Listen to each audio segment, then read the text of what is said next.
بہت سارے نوجوان جو جموں کشمیر، پورے جموں کشمیر میں بہت سارے نوجوان ہیں جن کو میں نے ڈرگ سے واپس لایا، نارمل لائف کے لیے ان کو آمادہ کیا. یہ بھی ایک سماجی خدمت ہے. لگ بھگ کتنے نوجوانوں کو آج تک آپ نے واپس لائے ہیں ڈرگس؟ بہت سارے ہیں، اللہ کا فضل ہے. ان کو کاؤنسلنگ کی، کیونکہ میں جو ڈرگس میں ملوث ہے میں اس کو وکٹم کی نظر سے دیکھتا ہوں. وہ مجرم نہیں ہے، وہ وکٹم ہے، اور اس کو وکٹم کی نظر سے دیکھ کر اس کو واپس لایا جا سکتا ہے. جب ہم مجرم کی نظر سے دیکھیں گے تو اس پر فرد جرم پھر عائد ہوگا تو سزا ملے گی اس کو. میں اسے وکٹم کی نظر سے دیکھ کر اس سے سمجھانے کی کوشش کرتا ہوں، اور اللہ کے فضل سے جتنے لوگوں کو اس گاؤں میں بھی، اپنے گاؤں میں بھی جتنے لوگوں کو میں نے سمجھانے کی کوشش کی، اس میں سے 90% لوگ واپس آ گئے.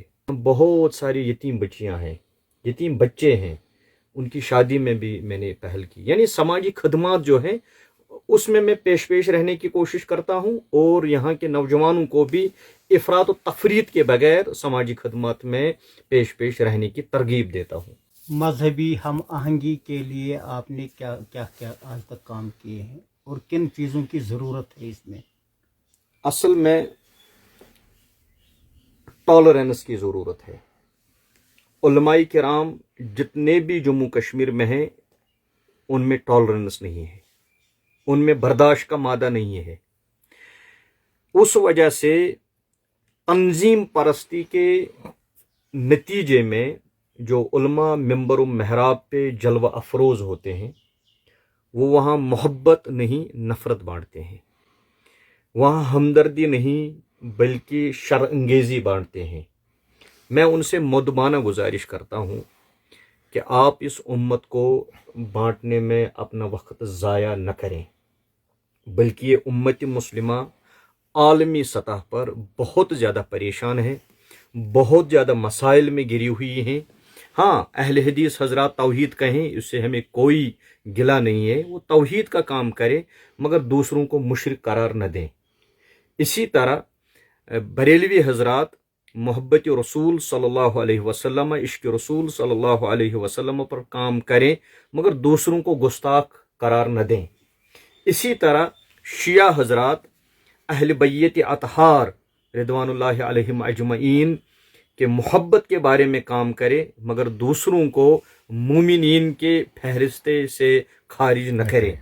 اسی طرح یہاں جو ہمارے دیوبندی حضرات ہیں ان سے بھی گزارش ہے، اہل بیت کے بعد صحابہ رضوان اللہ علیہم اجمعین ہمارے ایمان کا حصہ ہیں.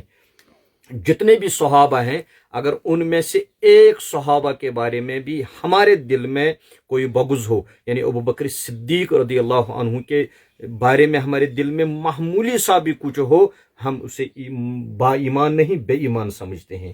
یا عائشہ صدیقہ رضی اللہ عنہا کے بارے میں اگر ذرا برابر بھی دل میں کسی کو کچھ ہو تو ہم اسے بے ایمان کہتے ہیں، ایماندار نہیں مانتے. اس طرح میں دیوبندی حضرات سے بھی گزارش کروں گا آپ کی اس چینل کی وساطت سے کہ صحابہ کا ایمان ہمارے ایمان کی بنیاد ہے.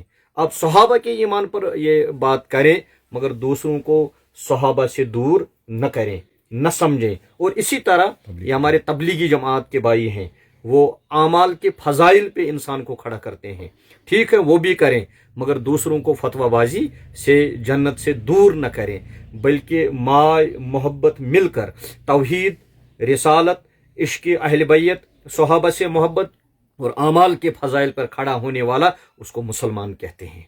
اور مسلمان کو توحید پرست ہونا چاہیے، عشق نبی صلی اللہ علیہ وسلم کوٹ کوٹ کر دل میں ہونا چاہیے، اہل بیت کے ساتھ محبت ہونی چاہیے، صحابہ کے ساتھ محبت ہونی چاہیے، اور اعمال کے فضائل بھی ہمیں معلوم ہونے چاہیے. یہ سب مل کر جب ایک بن جاتے ہیں تو وہ خورشید مبین ہے، اور خورشید مبین کو مسلمان کہتے ہیں. کیا آپ نہیں سمجھتے ہیں کہ سوشل میڈیا پر جو علماء، جو مفتیان کرام ایک دوسرے کی پگڑی اچھال رہے ہیں، فتویٰ بازی دے رہے ہیں، جنت اور جہنم کی سرٹیفکیٹیں بانٹ رہے ہیں، تو کیا اس سے دین کو نقصان نہیں پہنچا رہے ہیں یا دین کو فائدہ پہنچا رہے ہیں آپ کی نظر میں؟ آپ نے بر وقت یہ سوال پوچھا، کیونکہ آج جو ماحول میرے نظروں کے سامنے ہے، میں آپ کو اس سوال پر مبارکبادی بھی اپنے دل کی اتھاہ گہرائیوں سے کروں گا. وہ یہ ہے کہ جموں کشمیر کے لوگ یہ دیکھتے ہیں کہ ہر محلے میں تنظیمی مساجدیں بنی ہوئی ہیں. اگر کہیں پہ اہل حدیث کی مسجد ہے وہاں مؤذن بھی اہل حدیث ہوگا, وہاں 5 وقتہ نماز پڑھانے والا بھی اہل حدیث ہی ہوگا, وہاں جمعہ خطاب کرنے والا بھی اہل حدیث ہی ہوگا, اور وہاں انتظام اور انصرام چلانے والا بھی اہل حدیث ہوگا. یہ امت سے بالکل کٹ جاتا ہے. یہ امت کی مسجد پھر نہیں رہتی ہے, یہ ایک فرقے کی مسجد رہتی ہے. یہی معاملہ ہر ایک مسجد کے تنظیم پرستوں کی مسجدوں کا حال ہے.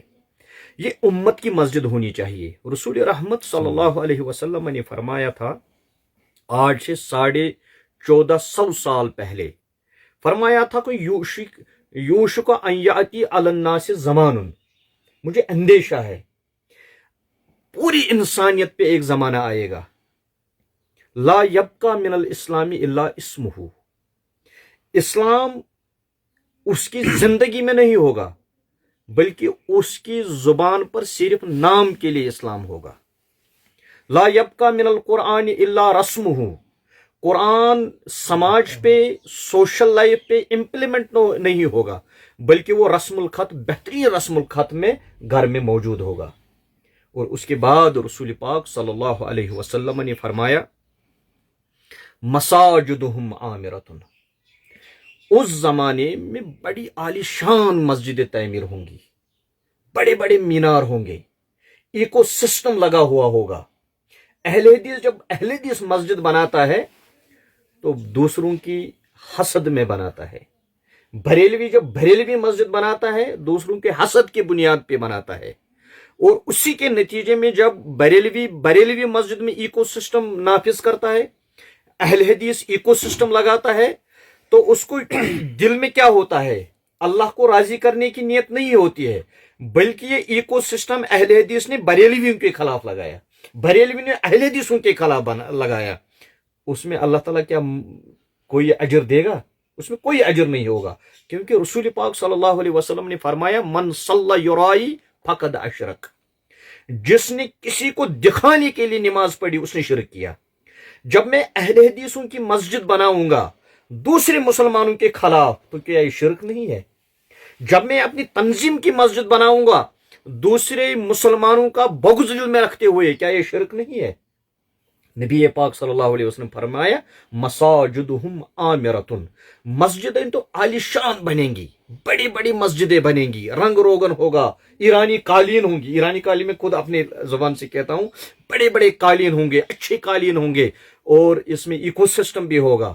مگر وہی خراب من الہدا, رسول اللہ صلی اللہ علیہ وسلم نے فرمایا اس میں لوگوں کے لیے وہاں ان مسجدوں میں جو مسجدیں تنظیموں کے نام پر بنتی ہیں ان مسجدوں میں ان کے لیے ہدایت کا سامان نہیں ہوگا بلکہ مساجدہم عامرۃ وہی خراب من الہدا, یہ عالیشان مسجدیں ہوں گے مگر وہاں ہدایت نہیں ہوگی. جب ہدایت نہیں ہوگی وہ تو تنظیمی مسجدیں ہوں گی, ان تنظیمی مسجدوں میں کوئی ہدایت کی بات نہیں کرتا ہے, کیونکہ وہاں اٹھ کر کسی نے مجھے سنایا تھا کہ ایک مولوی صاحب کہہ رہے ہیں کہ فلانی جگہ پر ایک جن نے مجھے بلایا اور وہ جن کہتا ہے کہ میں بھی آپ کے تنظیم کے ساتھ وابستہ ہوں. اب ہم نے جنوں کو بھی بانٹنے کے کام شروع کر دیا ہے. تنظیم پرستی بہت بڑی لعنت ہے, میں لعنت لفظ استعمال کرتا ہوں, اور اس تنظیم پرستی نے اس پوری امت مسلمہ کو تقسیم کر کے رکھ دیا ہے. ہم ایک دوسرے کو آج ترچھی نظر سے کیوں دیکھتے ہیں؟ کیونکہ وہ ایک تنظیم کے ساتھ ہے وابستہ ہے, میں دوسری تنظیم کے ساتھ وابستہ ہوں. وہ بھی سود کھاتا ہے اور یہ بھی سود کھاتا ہے, وہ بھی رشوت کھاتا ہے یہ بھی رشوت کھاتا ہے, وہ بھی بہن کا یہ جو اس وراثت میں اس کا حصہ تھا وہ بھی نہیں دیتا ہے یہ بھی نہیں دیتا ہے, مگر تنظیم کی مسجد بنا کر جنت کا ٹھیکیدار بن گیا. اور رسول اللہ صلی اللہ علیہ وسلم نے اس کے بعد فرمایا, جو رشید راہی صاحب نے بہت اچھا کوسچن کیا, اس کے بعد نبی رحمت صلی اللہ علیہ وسلم نے فرمایا علماؤہم شر, ان مسجدوں میں ہدایت کیوں نہیں ہوگی؟